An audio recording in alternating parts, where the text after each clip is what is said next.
Didier, pourquoi est-ce que les gens devraient vraiment s'intéresser aux fermes de la vie? Ils en ont assez d'entendre parler de l'effondrement, de la fin du monde. Je comprends, Ariane, et je suis d'accord. On a tous entendu parler de l'effondrement. Trop. Vraiment trop. Les gens en ont ras le bol, et moi aussi. À quoi bon parler sans cesse de violence, de mort, de destruction? On en voit assez à la télé chaque soir, n'est-ce pas? Les gens veulent vivre, pas juste survivre. Mais alors, quelle est la différence avec ce que vous proposez? Vous n'êtes pas dans le même état d'esprit, c'est ça? C'est un peu cela. Mais ce n'est pas seulement une question d'état d'esprit. Il faut prendre du recul et regarder notre civilisation d'un peu plus haut. Elle a vieilli, et elle ne s'est pas forcément améliorée avec le temps. On pourrait dire que l'honnêteté, le mensonge et la fourberie sont devenus les moteurs de cette société, avec pour seul carburant l'argent. Bien sûr, c'est une description rapide et caricaturale, mais elle est assez proche de la réalité. Et sur ce terrain vieillissant, quel espoir pouvez-vous apporter?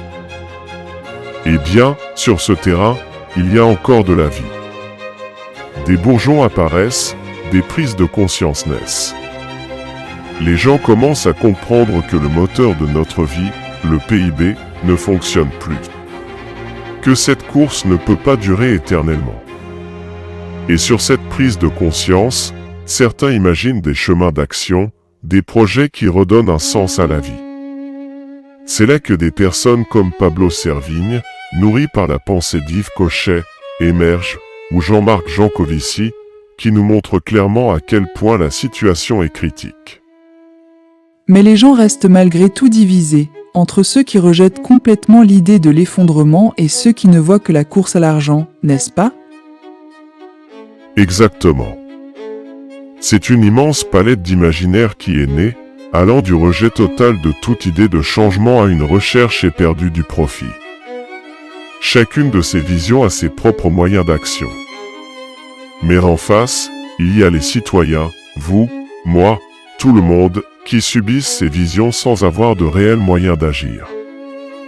Beaucoup choisissent de fermer les volets, de ne plus y penser, tandis que d'autres se contentent de tirer profit du système existant. Dans ce contexte, où se situent les fermes de la vie? C'est ça la vraie question. Où se situe-t-elle, justement? Aux fermes de la vie, nous croyons qu'il est possible de sortir de cette spirale. Nous ne prétendons pas tout résoudre, mais nous nous concentrons sur ce qui est le plus important, donner un avenir à nos enfants, à nos petits-enfants. Et pour cela, il faut envisager des alternatives qui ne se contentent pas de répondre à l'urgence immédiate, mais qui construisent quelque chose de durable. Contrairement aux autres approches, nous ne restons pas dans l'attente, nous ne nous limitons pas à des réponses temporaires. Nous construisons un lieu qui a du sens, qui redonne du sens à la vie. Vous parlez souvent de reconstruire le sens. Comment les fermes de la vie peuvent-elles vraiment changer ça? Pourquoi les gens devraient y croire? Parce que dans une ferme de la vie, tout est différent. Le sens est là, il est vivant, riche, ambitieux. Peut-être même comme vous ne l'avez jamais vécu auparavant. C'est un projet qui réinvente le quotidien. Chaque action, chaque effort a une raison d'être. Dès les 6 premiers mois, vous verrez des résultats tangibles, des légumes, des viandes, des œufs. Et puis, pendant la 4e année, un village de vie commencera à émerger, un endroit qui pourra servir de refuge, de lieu de vacances, sécurisé et agréable à vivre. Un village de vie, un endroit agréable à vivre? Ça semble très loin de l'idée de survie basique qu'on entend souvent. C'est bien plus que de la survie, Ariane.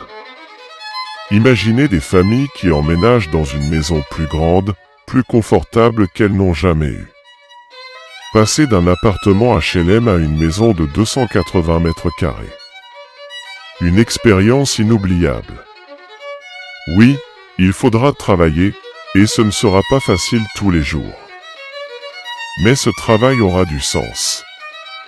Ce que vous ferez aura une portée, pour vous, pour les jeunes, pour offrir une vieillesse heureuse à vos parents, même très âgés.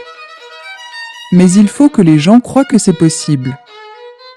Comment les convaincre alors qu'ils sont fatigués de tout ça? En leur montrant que la vie dans une ferme de la vie, c'est retrouver une saveur réelle, une vie qui n'est pas polluée par l'argent, ni par la peur de l'insécurité. C'est une vie où chaque instant compte, où chaque lien est une richesse. Nous ne sommes pas là pour vivre dans la peur de l'effondrement, mais pour construire quelque chose de beau. Pour nous, les fermiers, l'effondrement est comme un volcan qui détruit des paysages lointains. Ce que nous voulons, c'est bâtir une oasis, un refuge, où l'avenir signifie quelque chose de tangible, de plein d'espoir. Donc, selon vous, l'effondrement n'est qu'un lointain écho, une menace à laquelle vous répondez en construisant un avenir solide? Absolument. L'effondrement, c'est un bruit au loin. Nous travaillons ici et maintenant pour que nos vies et celles de nos enfants aient un sens. Et c'est ça qui fait toute la différence.